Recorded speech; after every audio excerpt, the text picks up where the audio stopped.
We booked an Antarctic cruise on Atlas Ocean Voyages.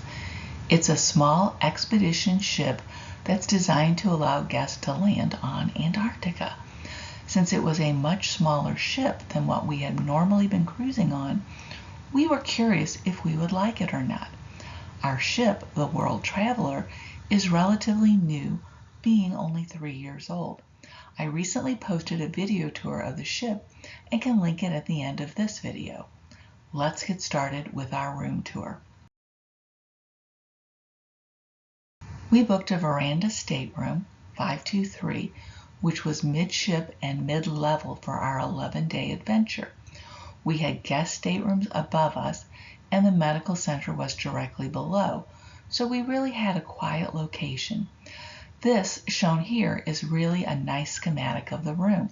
There is a luxurious large bath, a nicely sized sleeping area, a small sitting room, a desk, refreshment station, compact closets, and a convenient infotainment center, all in a very efficient layout. We'll let you know what we liked and what would have made the room even better if, to help you get a better feel for what it would be like to be on the ship. The tasteful glass-enclosed marble shower is large.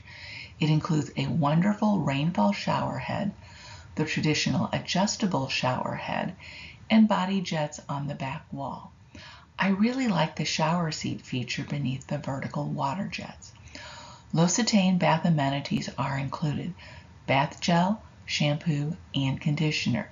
There's also a small shelf that can hold extra shower products, and there's a hold bar if needed.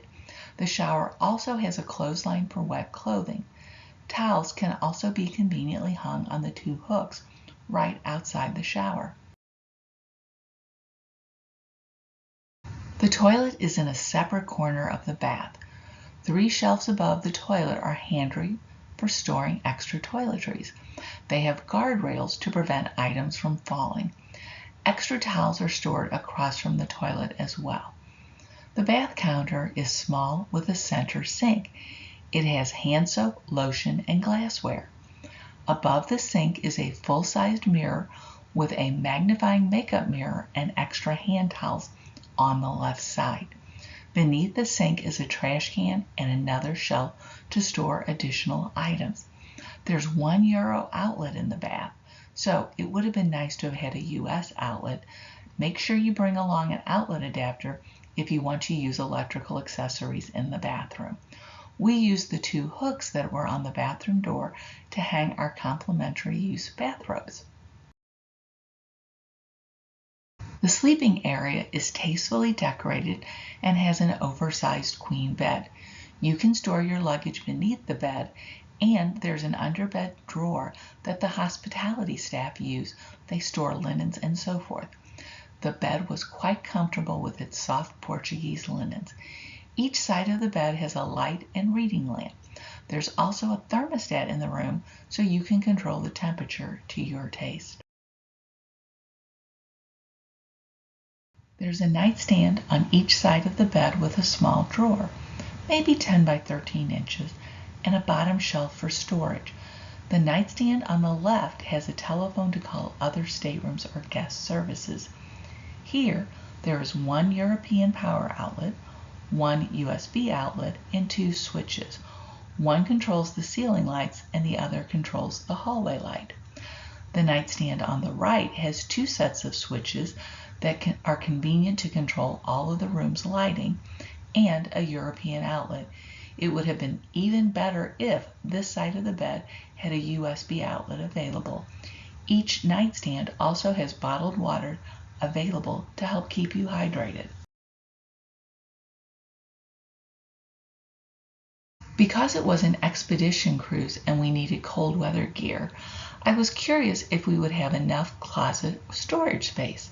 There's 1 large closet for both occupants of the room. It has 1 full-length section for hanging pants and a second for shorter items such as shirts.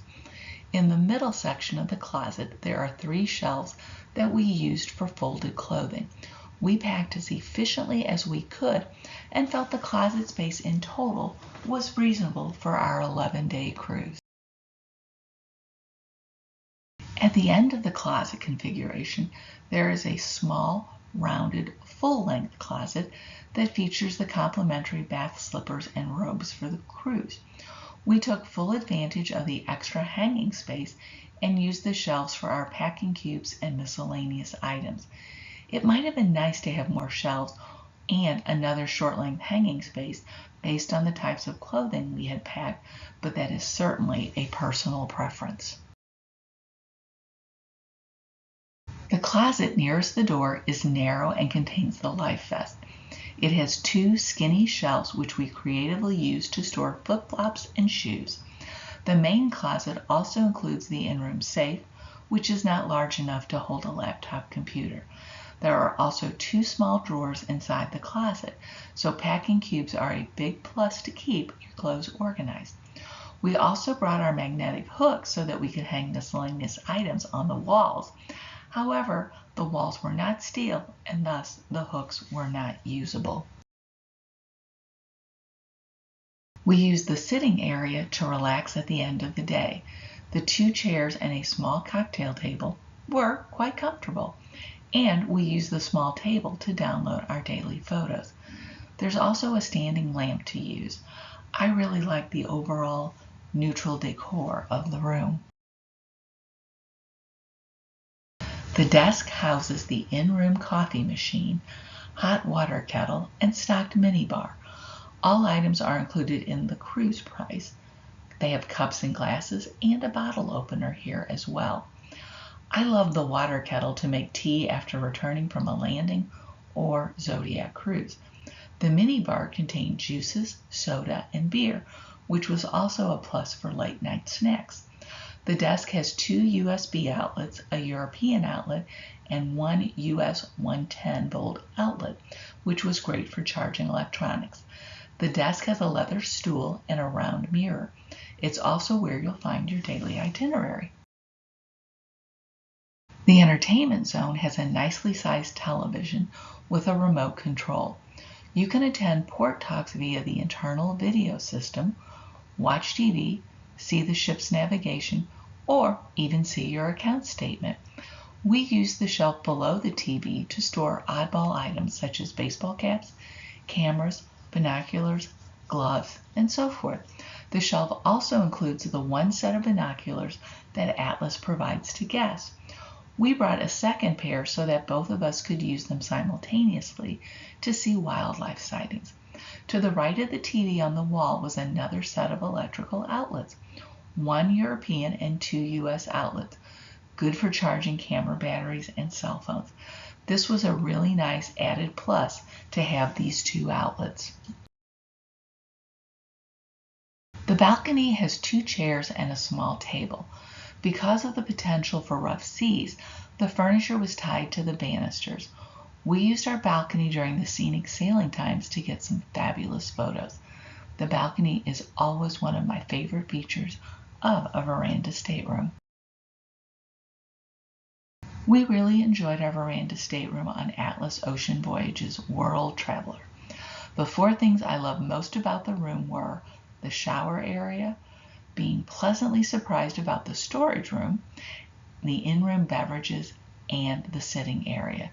The room is very efficiently planned and well organized. The one thing that I would change is to have the US electrical outlets at the bedside instead of being on the side wall by the closet to make them more convenient.